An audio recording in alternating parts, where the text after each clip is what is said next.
IRS cannot audit Trump এবং Trump family in future, মানে কোনো দিনই না, কোনো পারবে না। আপনি আপনার শুনে হাসান ফেরদৌসের কাছ থেকে, এবং আনবিলিভেবল, এরা মারা গেলেও কোম্পানি তো বেঁচে থাকবে, সেই কোম্পানি কখনো অডিটের শিকার হতে পারবে না। Can you believe this? নিজেই নিজের বিরুদ্ধে মামলা করেছিলেন, কি বলে? যে আমার ডকুমেন্ট লিক হয়েছে, আমার ট্যাক্স রিপোর্ট লিক হয়েছে, আমার ক্ষতি হয়েছে, আমাকে $10 বিলিয়ন দাও। ডিপার্টমেন্ট অফ জাস্টিসকে অনেক সরকারি ওয়েপেনাইজ করে বিরোধী মতকে হয়রানি করার জন্য। এটা আমরা তৃতীয় বিশ্বের দেশগুলাতে দেখি। যারা সরকারের কাছে সরকারের জন্য ক্ষতিগ্রস্ত হয়েছে, এমন অসংখ্য লোক আছে, তাদেরকে ক্ষতিপূরণ দেওয়ার জন্য এই ফান্ড থেকে টাকা ব্যবহার করা হবে। ওয়েপেনাইজ যে করা হয় নাই অতীতে, সেটা না, অতীতে হয়েছে, কিন্তু এই ওয়েপেনাইজ জাস্টিস ডিপার্টমেন্টকে কিন্তু করেছিলেন ডোনাল্ড ট্রাম্পের প্রশাসনই সবচেয়ে বেশি। আমরা যেটি এখন দেখছি যে ট্রাম্পের $1.8 বিলিয়ন ফান্ড, এই ব্যাপারটি আমাদেরকে একটু পরিষ্কার করে বলুন। কেন এটি উনি দাবি করছেন? কেন এটি সবাই অনেকে সমালোচনা করছেন? কেন এটি বলা হচ্ছে যে এটি আসলে কনস্টিটিউশন বিরোধী এবং এটি আসলে মানুষের টাকায় লুটে নেওয়ার আরেকটি বড় প্রচেষ্টা, এবং এটা আসলে একটি অনেক বড় অন্যায়, কারণ যে লোকগুলো আক্রমণ করেছিল তাদেরকেই আসলে রিওয়ার্ড দেওয়া আছে। আমাদেরকে একটু বুঝিয়ে বলুন প্লিজ। ধন্যবাদ হাবিব ভাই। নকিব ভাই, আসসালামু আলাইকুম, দেখে ভালো লাগছে। হাবিব ভাই, প্রথমে মাথা রাখতে হবে যে মামলাটা কি হয়েছিল। জি, প্রেসিডেন্ট ট্রাম্প, আমাদের প্রেসিডেন্ট, মামলা করেছিলেন তার নিজের সরকারের বিরুদ্ধে। নিজেই নিজের বিরুদ্ধে মামলা করেছিলেন, কি বলে? যে আমার ডকুমেন্ট লিক হয়েছে, আমার ট্যাক্স রিপোর্ট লিক হয়েছে, আমার ক্ষতি হয়েছে, আমাকে $10 বিলিয়ন দাও। দুনিয়ার কোথাও কোনো দেশে আমরা শুনিনি কোনো রাজা, কোনো প্রেসিডেন্ট, কোনো প্রধানমন্ত্রী নিজ সরকারের বিরুদ্ধে মামলা করছেন। ঠিক আছে, যে মুহূর্তে তিনি বুঝলেন যে মামলাটা ধোপে টিকবে না, তখন তিনি কি করলেন জানেন? তিনি দ্রুত একটা সিদ্ধান্ত, একটা সমঝোতায় পৌঁছলেন আইআরএস, আমাদের রাজস্ব বিভাগের সাথে। কি সমঝোতা? যে আমি আমার কেস ড্রপ করছি, আমি আমার মামলা তুলে নিচ্ছি, তার বদলে আসো আমরা একটা ডিল করি। ডিলটা কি? যে আমরা একটা নতুন ফান্ড করব, অ্যান্টাই উপনাইজেশন ফান্ড। যারা সরকারের কাছে সরকারের জন্য ক্ষতিগ্রস্ত হয়েছে, এমন অসংখ্য লোক আছে, তাদেরকে ক্ষতিপূরণ দেওয়ার জন্য এই ফান্ড থেকে টাকা ব্যবহার করা হবে।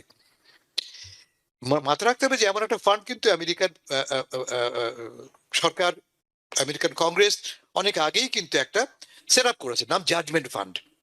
যখন সরকার কোনো বড় রকমের ড্যামেজের মুখোমুখি হয়, নানা রকম ক্লাস অ্যাকশন স্যুট হয় মনে করা যাক, সেখানে এই ফান্ড থেকে টাকা নিয়ে ওদেরকে পে করা হয়। কিন্তু এই প্রথম এই ফান্ড তৈরি করা হচ্ছে শুধুমাত্র একজন প্রেসিডেন্টকে, একজন সিটিং প্রেসিডেন্ট এবং তার পরিবারকে সমর্থন দেওয়ার, সাহায্য করবার জন্য। Why this is a corruption at the highest level বলে আপনি মনে করেন কিনা? দ্বিতীয় হচ্ছে আইআরএস ক্যানট অডিট ট্রাম্প এবং ট্রাম্প ফ্যামিলি ইন ফিউচার, মানে কোনো দিনই না, কোনো পারবে না। আপনি আপনার শুনে হাসান ফেরদৌসের কাছ থেকে, এবং আনবিলিভেবল, এরা মারা গেলেও কোম্পানি তো বেঁচে থাকবে, সেই কোম্পানি কখনো অডিটের শিকার হতে পারবে না। Can you believe this? কিন্তু জিওপির যে রিভল্ট, এটি how do you see it? জি, অনেক ধন্যবাদ আপনাকে হাসান ফেরদৌস ভাই, খুব সুন্দর করে বিষয় এই আইনের যে ব্যাকগ্রাউন্ড এবং ইমপ্লিকেশন এবং এটার যে মানে অদ্ভুত যেই ইমপ্লিকেশন, সেটা খুব সুন্দরভাবে ব্যাখ্যা করলেন। তো আমি এখানে জাস্ট তার সাথে একটু যদি যোগ করি, তারপরে আপনি আপনার প্রশ্নগুলোর উত্তর দেব, এবং সেখানে জিওপির রিভোল্টের কথাও চলে আসছে। যে এখানে এক্সাক্ট অ্যামাউন্টটা যদি আমরা দেখি, এটা হলো 1.766, which is close to $1.8 billion. এবং এটাকে ফ্রেমিং করা হচ্ছে হলো এন্টাই ওয়েপেনাইজেশন ফান্ড।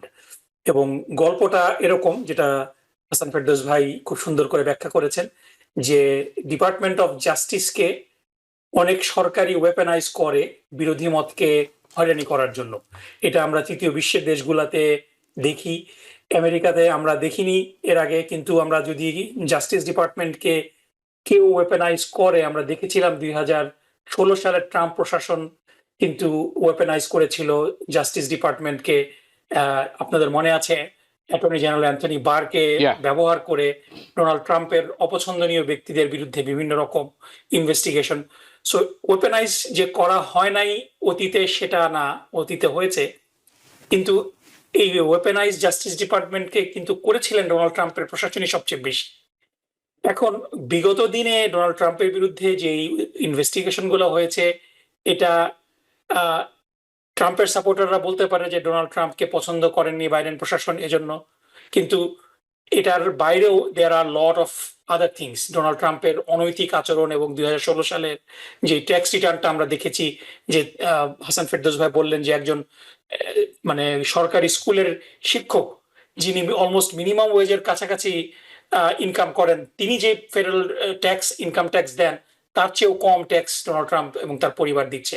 সো এটা কোনোভাবে অ্যাকসেপ্টেবল না।